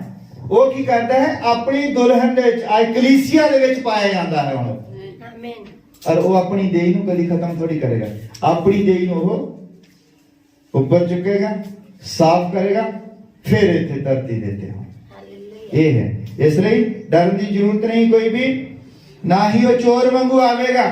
ਚੋਰ ਵਾਂਗੂ ਉਹ ਦੁਨੀਆ ਦੇ ਲਈ ਹੈ, ਪਰ ਸਾਡੇ ਲਈ ਉਹ ਸਾਨੂੰ ਦੱਸ ਰਿਹਾ ਹੈ ਕਿ ਮੈਂ ਆ ਰਿਹਾ, ਮੈਂ ਆ ਰਿਹਾ। ਇਸ ਲਈ ਹਾਲੇਲੂਇਆ। ਇੱਕ ਭਾਈ ਬ੍ਰਾਹਨਮ ਦਾ ਮੈਸੇਜ ਹੈ, ਉਸ ਦੇ ਆਉਣ ਦੇ ਨਿਸ਼ਾਨ। ਇੱਕ ਹੈਗੀ ਚਮਕਦੀ ਹੋਈ ਲਾਲ ਬੱਤੀ, ਇੱਕ ਹੈਗਾ ਟਾਈਮ ਇਜ਼ ਨੋ ਮੋਰ। ਸਾਰਿਆਂ ਦੇ ਵਿੱਚ ਦੱਸਿਆ ਹੈ ਕਿ ਸਾਡੇ ਲਈ ਚੋਰ ਵਾਂਗੂ ਨਹੀਂ ਹੈ। ਸਾਨੂੰ ਤਾਂ ਉਹ ਆਉਂਦਾ ਦਿਸ ਰਿਹਾ ਹੈ, ਅਸੀਂ ਨਹੀਂ ਚਾਰ ਹੋ ਰਹੇ। ਉਹ ਆਉਂਦਾ ਦਿਸ ਰਿਹਾ ਹੈ। ਔਰ ਉਹਨੇ ਪਹਿਲਾ ਕਦਮ ਜਿਹੜਾ ਹੈ ਮੰਨ ਲਓ ਰੱਖ ਦਿੱਤਾ ਹੈ ਰਸ਼ੀਆ ਦੇ ਵਿੱਚ। ਉਹ ਸਾਨੂੰ ਦਿਸ ਰਿਹਾ, ਮੰਨ ਲਓ ਆਪ ਇਦਾਂ ਹੁਣ ਇਦਾਂ ਇਹ ਨਾ ਲਾ ਲਓ ਕਿ ਆ ਗਿਆ ਰਸ਼ੀਆ ਚ।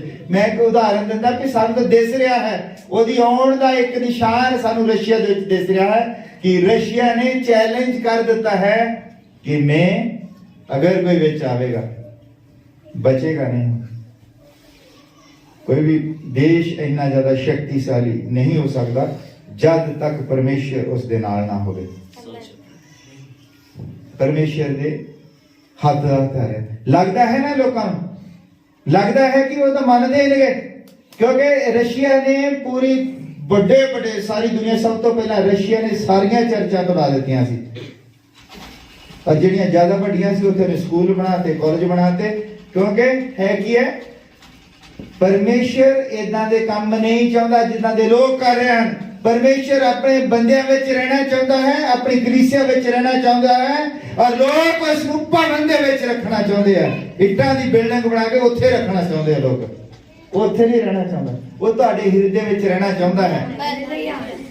ਤਾਂ ਹਿਰਦੇ ਦੇ ਵਿੱਚ ਆਉਂਦਾ ਇਸ ਲਈ ਨਹੀਂਗਾ ਕਿਉਂਕਿ ਹਿਰਦੇ ਦੇ ਵਿੱਚ ਬਹੁਤ ਸਾਰਾ ਗੰਦਮੰਦ ਭਰਿਆ ਹੁੰਦਾ ਹੈ। ਸਾਡਾ ਦਿਮਾਗ ਜਿਹੜਾ ਹੈ ਇਹਦੇ ਉੱਤੇ ਕਦੀ ਵੀ ਤੁਸੀਂ ਕਿਸੇ ਨੂੰ ਕਬਜ਼ਾ ਨਾ ਕਰਨ ਦਿਓ। ਦਿਮਾਗ ਦੇ ਉੱਤੇ ਕਿਸੇ ਨੂੰ ਕਦੀ ਵੀ ਕਬਜ਼ਾ ਨਾ ਕਰਨ ਦਿਓ। ਦਿਮਾਗ ਦੇ ਉੱਤੇ ਕਬਜ਼ੇ ਦਾ ਮਤਲਬ ਇਹ ਹੈ ਜਾਂ ਤਾਂ ਤੁਸੀਂ ਕਿਸੇ ਨੂੰ ਬਹੁਤ ਜ਼ਿਆਦਾ ਪਿਆਰ ਕਰਦੇ ਹੋ ਤਾਂ ਵੀ ਉਹ ਤੁਹਾਡੇ ਦਿਮਾਗ ਤੇ ਕਬਜ਼ਾ ਕਰਦਾ ਹੈ। ਅਗਰ ਤੁਸੀਂ ਕਿਸੇ ਤੋਂ ਘਿਰਣਾ ਕਰਦੇ ਹੋ, ਨਫ਼ਰਤ ਕਰਦੇ ਹੋ ਤਾਂ ਵੀ ਉਹ ਤੁਹਾਡੇ ਦਿਮਾਗ 'ਚ ਹੁੰਦਾ ਹੈ। ਤੁਸੀਂ ਉਹਨੂੰ ਕੋਈ ਇਗਨੋਰ ਨਹੀਂ ਕਰ ਸਕਦੇ। ਉਹ ਤੁਹਾਡੇ ਨਾਲ ਹੀ ਰਹਿੰਦਾ ਜੇ ਤਾਂ ਤੁਸੀਂ ਨਫ਼ਰਤ ਕਰਦੇ ਹੋ।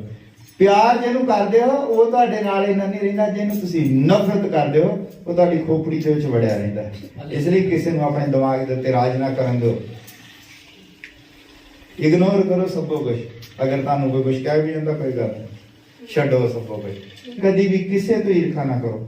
ਤੁਹਾਨੂੰ ਚਾਹੇ ਕੋਈ ਆਲੇ ਦੁਆਲੇ ਕੋਈ ਭੈਣ ਕੋਈ ਭਾਈ ਜੋ ਮਰਜ਼ੀ ਕਹਿੰਦਾ ਕੋਈ ਨਹੀਂ, ਛੱਡ ਦੋ। ਪ੍ਰਭੂ ਕਹਿੰਦਾ ਬਦਲਾ ਲੈਣਾ ਤੁਹਾਡਾ ਕੰਮ ਨਹੀਂ, ਬਦਲਾ ਲੈਣਾ ਮੇਰਾ ਕੰਮ ਹੈ। ਉਸਨੇ ਜਵਾਬ ਦੇਣਾ। ਇਸ ਲਈ ਜਿਹੜੇ ਲੋਕ ਈਰਖਾ ਕਰਦੇ ਹਨ ਉਹ ਈਰਖਾ ਦੇ ਨਾਲ ਉਹ ਬੰਦਾ ਜਿਹੜਾ ਹੈ ਉਹਨਾਂ ਦੇ ਦਿਮਾਗ ਦੇ ਵਿੱਚ ਵੜ ਜਾਂਦਾ ਤੇ ਉਤੋਂ ਹੌਲੀ ਹੌਲੀ ਵਚਨ ਜਿਹੜਾ ਦਿਮਾਗ ਦੇ ਵਿੱਚ ਹੁੰਦਾ ਉਹ ਨਿਕਲਦਾ ਜਾਂਦਾ ਹੈ। ਜਿਹੜੀਆਂ ਪਰਮੇਸ਼ਰ ਦੀਆਂ ਗੱਲਾਂ ਉਹ ਤੁਹਾਡੇ ਦਿਮਾਗ ਦੇ ਵਿੱਚ ਨਹੀਂ ਰਹਿਣਗੀਆਂ ਜੇ ਤੁਸੀਂ ਕਿਸੇ ਦੇ ਨਾਲ ਈਰਖਾ ਕਰਦੇ ਹੋ। ਈਰਖਾ ਸਭ ਤੋਂ ਵੱਡਾ ਦੁਸ਼ਮਣ ਹੈ। ਦਾਊਦ ਜਿਹੜਾ ਸੀ ਉਹਨੇ ਕਦੀ ਵੀ ਸਾਊਲ ਦੇ ਪ੍ਰਤੀ ਕੋਈ ਵੀ ਮਾੜੀ ਗੱਲ ਨਹੀਂ ਸੋਚੀ, ਨਾ ਉਹ ਉਹਦਾ ਰਾਜ ਸਥਾਪਿਤ ਕਰਨਾ ਚਾਹੁੰਦਾ ਸੀ। ਸੌਲ ਨੂੰ ਉਹਦੀ ਈਰਖਾ ਨੇ ਖਤਮ ਕੀਤਾ। ਦਾਊਦ ਉਹਦਾ ਦੁਸ਼ਮਣ ਨਹੀਂ ਸੀ, ਉਹਦੀ ਆਪਣੀ ਈਰਖਾ ਹੀ ਉਹਦਾ ਦੁਸ਼ਮਣ ਸੀ। ਕਿਉਂਕਿ ਦਾਊਦ ਨੇ ਰਾਜਾ ਕਿੱਦਾਂ ਬਣਨਾ ਸੀ? ਦਾਊਦ ਉਹਦੀ ਈਰਖਾ ਦੇ ਵਿੱਚ ਹੀ ਉਹਦੇ ਦਿਮਾਗ ਦੇ ਉੱਤੇ ਰਾਜ ਕਰ ਰਿਹਾ ਸੀ। ਜਦ ਤੁਸੀਂ ਕਿਸੇ ਤੋਂ ਈਰਖਾ ਕਰਦੇ ਹੋ ਤੇ ਉਹ ਬੰਦਾ ਤੁਹਾਡੇ ਉੱਤੇ ਰਾਜ ਕਰ ਰਿਹਾ ਹੁੰਦਾ ਹੈ।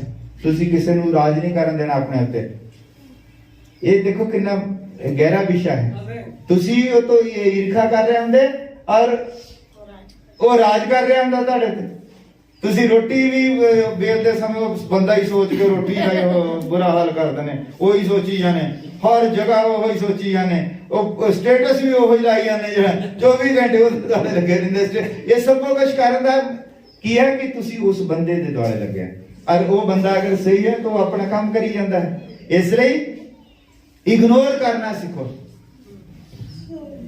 ਬਹੁਤ ਸਾਰੇ ਲੜਕੇ ਜਿਹੜੇ ਯੰਗ ਲੜਕੇ ਹੁੰਦੇ ਆ, ਮੰਨ ਲਓ ਉਹਨਾਂ ਨੂੰ ਜਦੋਂ ਕਿਸੇ ਦੇ ਉਹ ਪਿਆਰ ਦੇ ਚੱਕਰ 'ਚ ਪੈਂਦੇ ਨਹੀਂ ਵੀ ਮਿਲਦਾ ਨਾ, ਉਹ ਸੋਚਦਾ ਵੀ ਫਿਰ ਮੈਂ ਜਾਂ ਹੁਣ ਮਰ ਜਾਣਾ ਤੇ ਜਾਂ ਮਾਰ ਹੀ ਦੇਣਾ।